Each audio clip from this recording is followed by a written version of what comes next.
할렐루야, 주님을 찬양합니다. 코로나19로 인하여서 각 가정에서 온라인으로 예배를 드리게 된 것을 아쉽게 여기고 있습니다. 그럼에도 각 가정에서 이렇게 온라인으로 예배를 드림으로 말미암아 그 자리에 하나님이 임하시길 간절히 믿고 축복합니다. 우리 이 시간 다 함께 찬송가 70장 찬양드립니다. 찬송가 70장 피난처 있으니 찬양드립니다.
우리 이 시간 다 함께 구세군 교리문 교독하심으로 우리의 신앙을 고백합니다.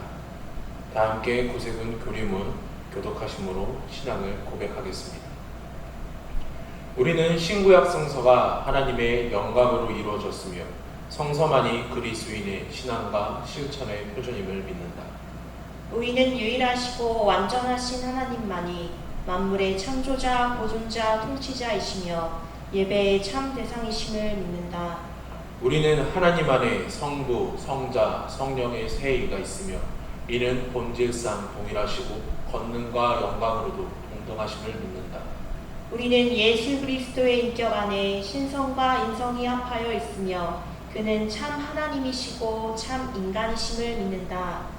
우리는 인류의 시조가 본래 죄 없이 창조되었으나 그들의 불순종으로 모든 사람이 죄인이 되고 전적으로 타락하여 정결과 행복을 잃고 하나님의 진노의 대상이 된 것을 믿는다. 우리는 주 예수 그리스도께서 고난받으시고 죽으심으로 인간의 죄를 대속하셨으니 누구든지 그를 믿으면 구원받을 수 있음을 믿는다. 우리는 하나님께 회개하고 주 예수 그리스도를 믿고 성령으로 새로 나는 것은 구원에 필요한 것임을 믿는다. 우리는 주 예수 그리스도를 믿음으로 은혜로 의롭다 하심을 얻으며 믿는 자마다 그 안에 증거를 갖게 됨을 믿는다. 우리는 구원의 상태의 지속은 그리스도 안에서 순종하는 믿음을 계속 가져야 함을 믿는다. 우리는 온전히 거룩하게 되는 것은 모든 신자의 특전이며 저들의 심령과 영혼과 육체를 우리 주 예수 그리스도께서 다시 오시는 날까지 완전하고 흠없게 지켜주실 것을 믿는다. 우리는 영원한 생명, 육체의 부활, 세상 끝의 총심판, 의인의 영원한 행복과 악인의 영원한 형벌을 믿는다. 아멘. 하늘에 계신 우리 아버지, 온 우주 만물을 창조하시고 다스리시는 하나님을 찬양합니다. 우리를 위해 십자가의 능력으로 구속해 주신 예수님을 참 사랑합니다. 우리 안에 계신 성령님, 우리를 거룩한 성전 되게 하시고 함께 해주셔서 참 감사드립니다. 무한하신 하나님의 사랑과 은혜에 우리의 모든 것을 드립니다. 지금은 코로나 사태로 다시 가정에서 예배를 드리게 되었습니다. 세상의 소금과 빛이 되어 이 세상에 하나님을 드러내야 하는 교회가 오히려 세상의 질타와 비판 속에 엎드려 있습니다. 주님, 저희를 용서하여 주옵소서. 한국교회를 향한 주님의 눈물을 보지 않았던 저희들을 용서하여 주시옵소서. 한국교회를 향한 주님의 탄식에 귀 기울이지 않았던 저희들을 용서하여 주옵소서. 무엇이 죄인지를 알면서도 회개하지 않았던 저희들의 딱딱한 마음을 깨트려 주옵소서. 회개의 영을 우리 가운데 부어주시사 주님의 눈물이, 주님의 탄식이 우리에게 임하게 하여 주시옵소서. 하나님, 긍휼의 은혜를 베풀어 주시사 한국교회를 회복시켜 주옵소서.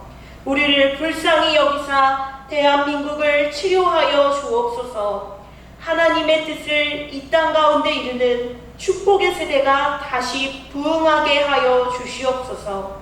그래서 저희들을 통해 어둡고 어그러진 이 세대가 하나님 나라로 회복되게 하여 주시옵소서. 모든 영광과 주권과 권세는 오직 하나님께만 있습니다. 예수님의 이름으로 기도드립니다. 아멘. 광고입니다. 코로나19 확산으로 인하여 오늘부터 8월 말까지 동영상으로 예배가 드려집니다. 영문에서는 모든 부서의 예배와 교제가 중단되어집니다. 또 수요 예배가 중단되어집니다. 새벽 기도에는 담임사관과 부담임사관만 드리게 됩니다. 주일 성결에는 3, 4일과 같이 영문에서 제작한 영상으로 예배가 드려집니다. 청년 부서도 모든 예배가 영상으로 전환이 됩니다.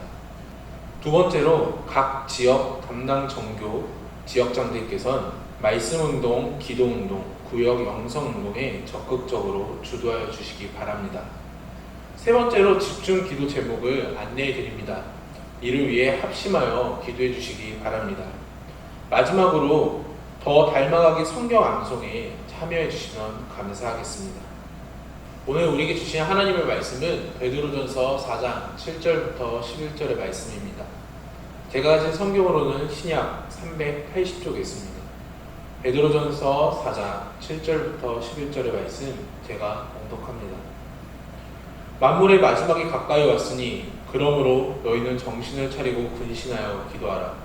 무엇보다 뜨겁게 서로 사랑할지니 사랑은 허다한 죄를 덮느니라. 서로 대접하기를 원망 없이 하고 각각 은사를 받은 대로 하나님의 여러 가지 은혜를 맡은 선한 청지기 같이 서로 봉사하라. 만일 누가 말하려면 하나님의 말씀을 하는 것 같이 하고 누가 봉사하려면 하나님이 공급하시는 힘으로 하는 것 같이 하라.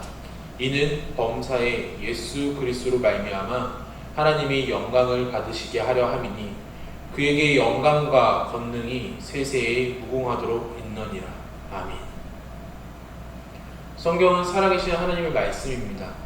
이 시간 다 함께 찬송가 50장 내게 있는 모든 것을 찬양드린 후에 담임사관님 나오셔서 드린 예물을 위해 기도하시고 정신을 차리고 기도할 때라는 말씀을 전하시겠습니다.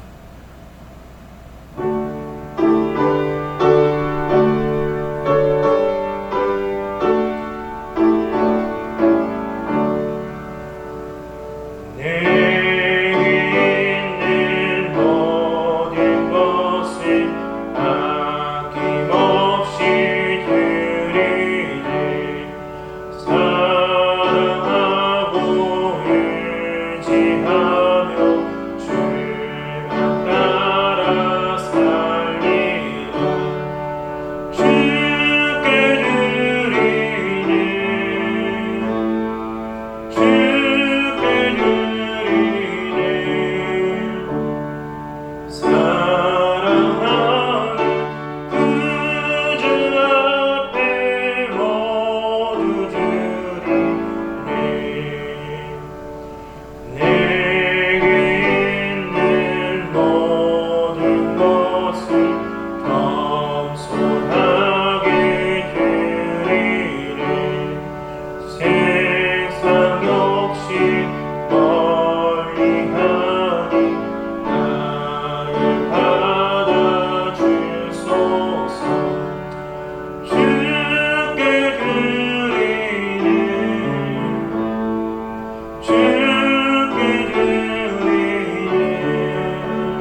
예물을 위해서 기도드리겠습니다. 하나님, 코로나19로 인하여 3, 4월에 동영상 예배를 드리고 또 그 확산으로 인하여 이번 주부터 각 가정에서 이와 같이 동영상 예배로 모였습니다. 그러나 하나님을 향한 그 믿음과 또 거룩한 예배를 중지할 수 없고 각 가정에서 식구들이 한자리에 모여 하나님 아버지 앞에 예배를 드리면서 귀한 예물을 아버지 앞에 올립니다. 드린 모든 손길들을 축복하시고 이 어렵고 힘든 상황 속에서 이 약한 감염병으로부터 모든 가정과 가정의 식구들을 지키시고 보호하여 주시옵소서. 예수님의 이름으로 기도하옵나이다. 아멘.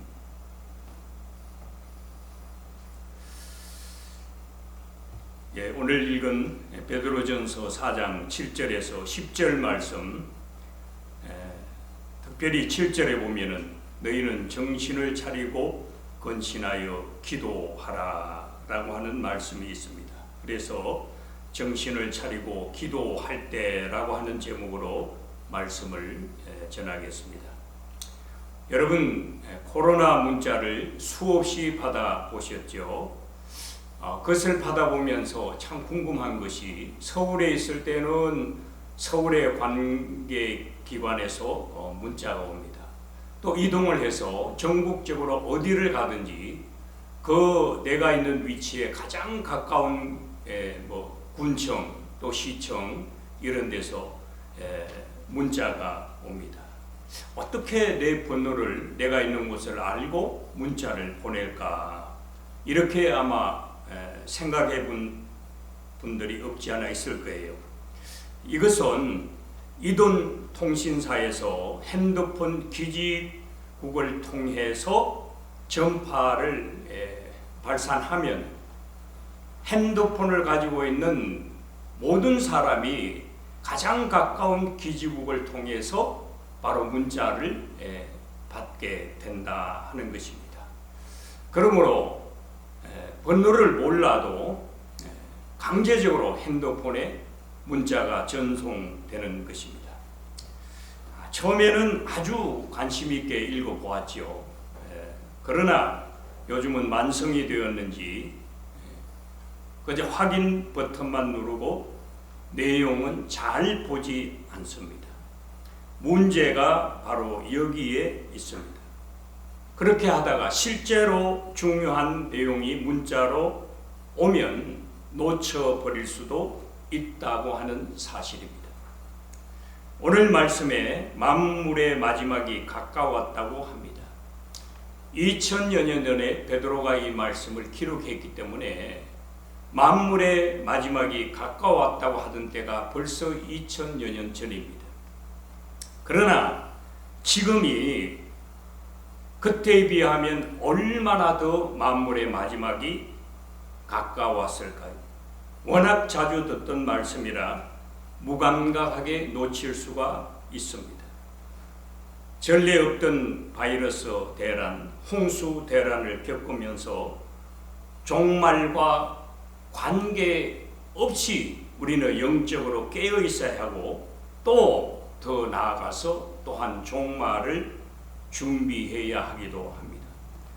그렇게 하기 위해서 오늘 말씀을 중심으로 첫째는 영적 분별에 눈이 있어야 된다 하는 것입니다. 시대가 자꾸 악해집니다. 인간 중심, 개인 중심이 되어가기 때문이죠. 율법에 충실했던 유대인들이 예수님께 책망을 받은 것은 그들이 믿는다고 하는 하나님을 믿으면서 하나님의 영광을 드러내기보다는 자기 의를 너무 드러냈기 때문입니다.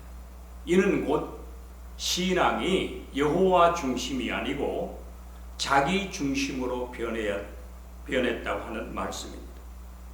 그래서 하나님의 아들 예수께서 오셨지만은 그들은 메시아로 받아들이지 아니하였습니다. 어느 날 사두개인들과 바리새인들이 예수님께 와서 표적을 구했습니다. 예수님께서 대답하시기를 마태복음 16장 4절에 악하고 음란한 세대가 표적을 구하나 요나의 표적밖에는 보여줄 표적이 없느니라 라고 말씀하셨습니다. 요나의 표적은 곧 예수께서 3일 만에 부활하실 것이라고 하는 것을 말씀하는 것입니다. 그러니까 예수께서 죽으신 지 3일 만에 부활하셨지만은 그들은 그 표적조차도 믿지 아니했다고 하는 사실입니다. 그만큼 그들이 악해져 있었습니다. 영적으로 무디어져 있었고 영적 눈이 감겨져 있었습니다. 오늘 21세기를 살아가는 우리가 어떠한 시대를 살아가고 있는가? 바울은 디모데후서 3장 1절에서 5절에서 마지막 때의 징조를 이렇게 경고하고 있습니다.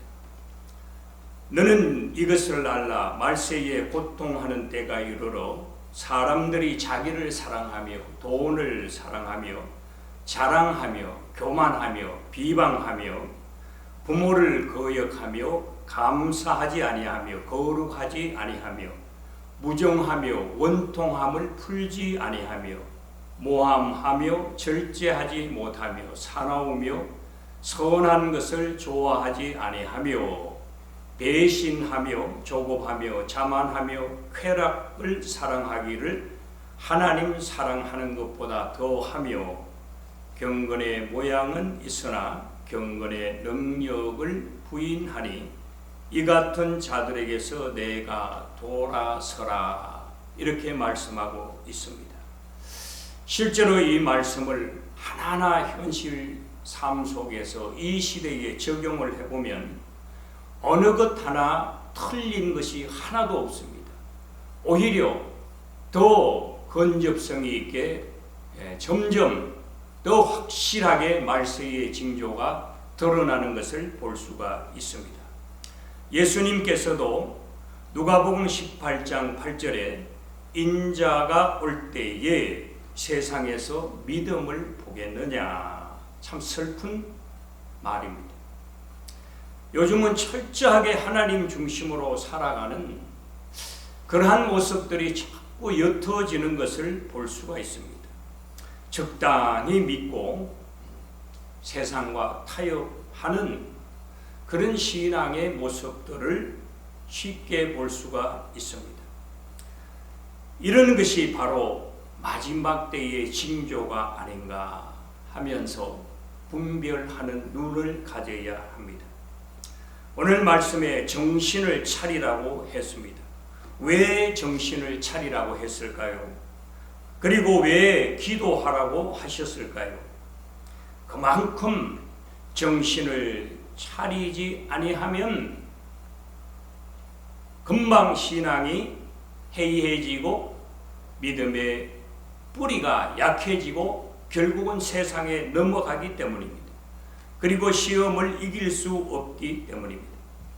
사람들은 지금이 평안하다, 안전하다, 먹자, 놀자, 즐기자 하지만은 참으로 영적 분별을 가지면 보이지 않는 악한 영들이 교회와 믿음의 사람을 대항하는 것을 볼 수가 있습니다. 이것은 베드로가 우는 사자와 같이라고 이와 같이 표현을 하고 있습니다. 예수님은 마지막 때를 이와 같이 또 경고하셨습니다. 누가복음 17장 26절에 노아의 때에 된 것과 같이 인자의 때에도 그러하리라. 노아가 방주에 들어가던 날까지 사람들이 먹고 마시며 장가들고 시집가더니 홍수가 나서 저희를 다 멸하였으며 또 롯의 때와 같으리니 사람들이 먹고 마시고 사고 팔고 심고 집을 짓더니 롯이 소돔에서 나가던 날에 하늘로서 불과 유황이 비오듯 하여 저희를 멸하였느니라. 인자의 나타나는 날에도 이러하리라. 참 무서운 말씀입니다. 그만큼 타락한 시대가 다가왔고 지금이 노아 시대만큼 아니 더 했으면 더 했지 못하다고는 할 수 없는 악한 마지막 때를 우리가 맞이하고 있습니다. 그래서 믿지 않는 사람들조차도 말세야 말세라고 하는 때가 바로 지금입니다. 그야말로 만물의 마지막이 가까웠습니다. 우리가 영적으로 깨어서 분별할 수 있어야 합니다.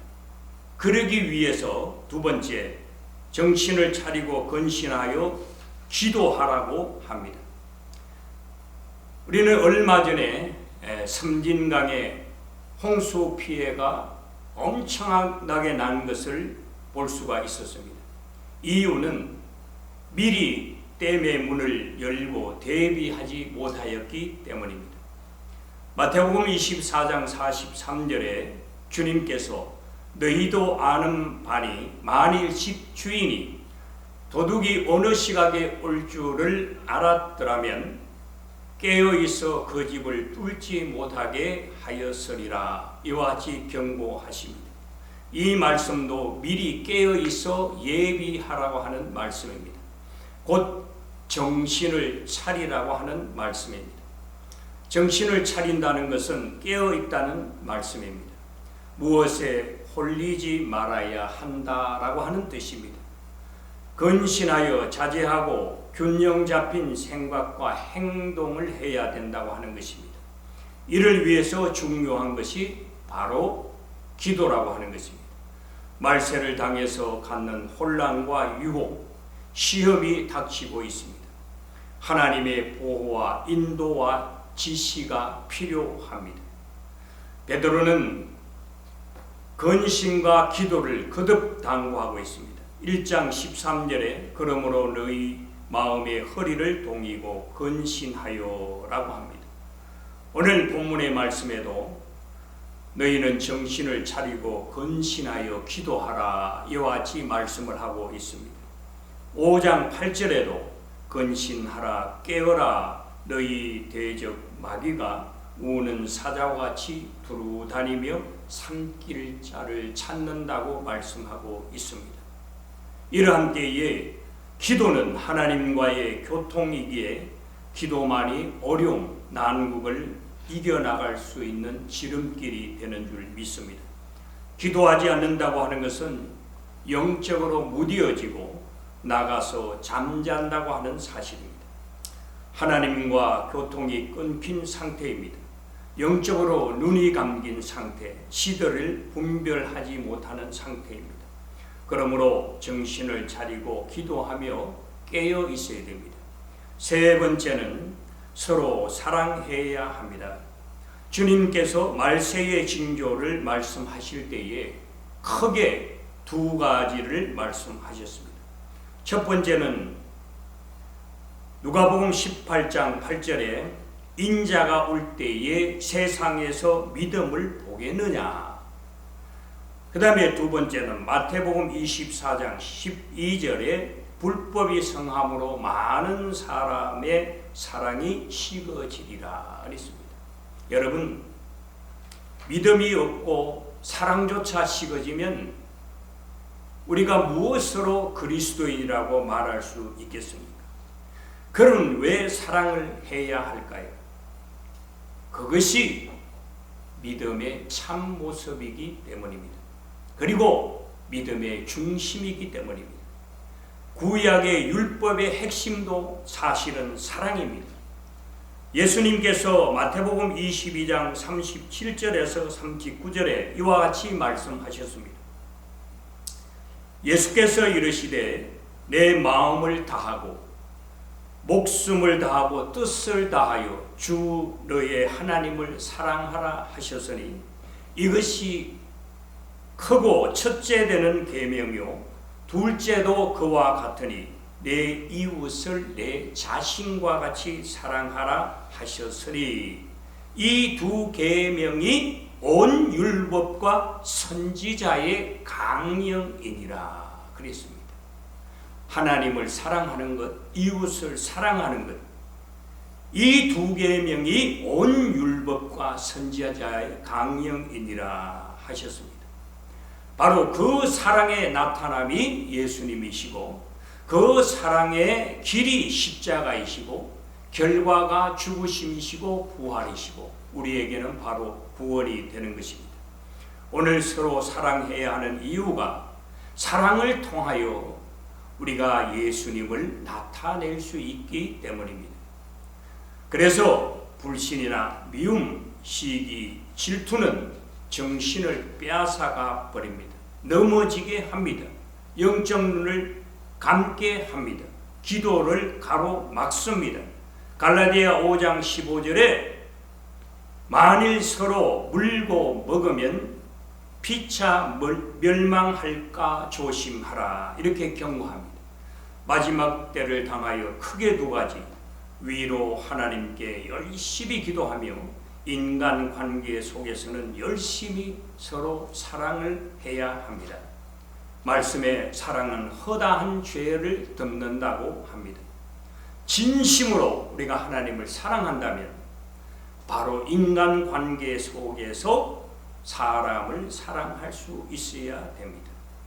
오늘 여기 본문의 말씀은 허다한 죄를 덮는다 그랬습니다.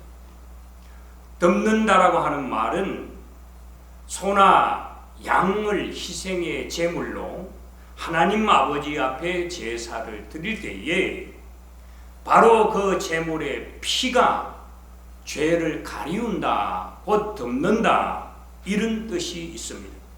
그리스도의 사랑이 우리를 덮어주는 것과 같습니다. 꼭 그리스도의 보혈의 피가 우리의 죄를 사하는 것과 같습니다.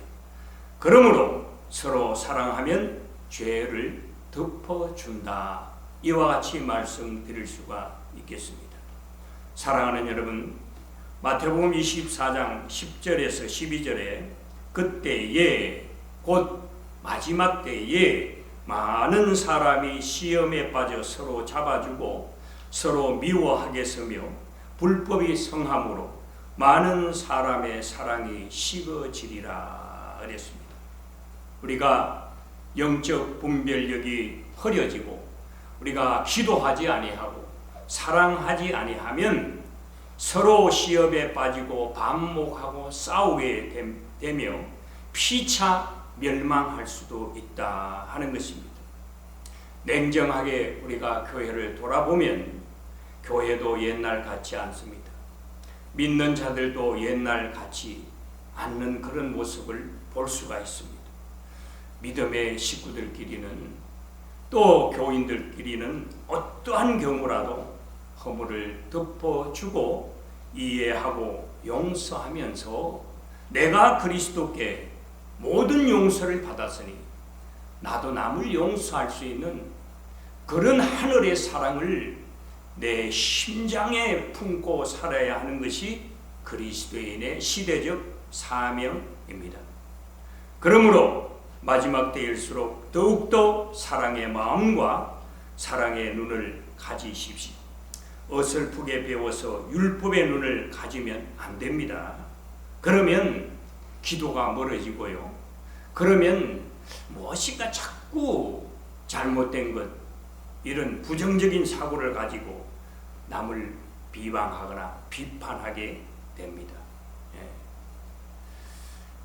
인생의 큰 강물은 사랑입니다. 믿음의 큰 길은 사랑입니다. 그래서 사랑을 통해서 해야 할 일을 오늘 본문에서 말씀하고 있는데 곧 대접하는 것, 그 다음에 봉사하는 것, 그리고 하나님께 영광을 돌리는 것입니다. 이 모든 것이 사랑이 없이는 불가능한 것입니다. 사랑을 통해서 남을 대접할 수 있습니다. 대접이라고 하는 것이 상대방을 높이고 존중하고 또 서로 협력하고 사랑하는 아름다운 관계를 표현하는 말입니다. 또 사랑으로 봉사해야만이 그것이 진실된 봉사임을 가르쳐주고 있습니다. 사랑으로 하는 것, 이것이 곧 하나님께서 공급하시는 힘으로 하는 것이다. 그런 해석이 되겠습니다. 그래서 결론은 뭡니까? 하나님께 영광을 올리는 것입니다. 사랑하는 여러분, 여러 가지 힘들고 어려운 상황 속에서도 우리가 마지막 때에 영적 분별의 눈을 가지고 깨어서 정신을 차려 기도하면서 사랑으로 행함으로 말미암아 이 난국 속에서도 하나님께 영광을 올리고 그렇게 분별력을 가지고 깨어있어 기도하는 저와 여러분 모두가 영적으로 승리하시기를 주님의 이름으로 간절히 축원드립니다. 기도하겠습니다. 하나님, 우리의 눈을 더 밝게 하여 주시옵소서. 우리의 기도의 줄을 더욱더 튼튼하게 하여 주시옵소서. 우리의 사랑의 지경을 더욱 넓게 하여 주시옵소서. 예수님의 이름으로 기도하옵나이다.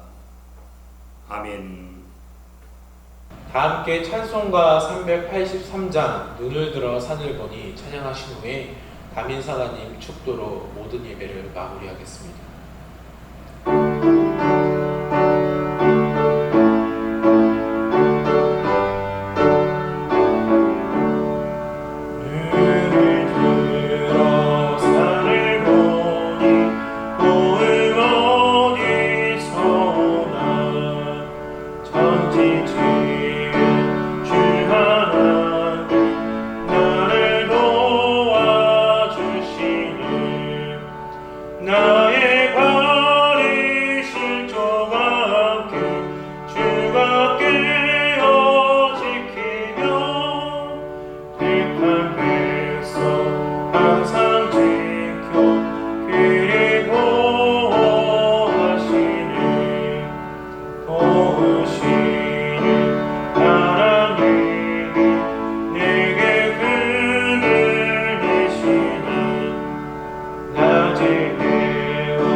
주 예수 그리스도의 은혜와 하나님 아버지의 크신 사랑과 어렵게 힘든 상황 속에서도 분별력이 있고 깨어 기도하며 사랑으로 행할 수 있도록 도우시는 성령님의 역사가 영원토록 우리와 함께 하시기를 간절히 축원하옵나이다. 아멘.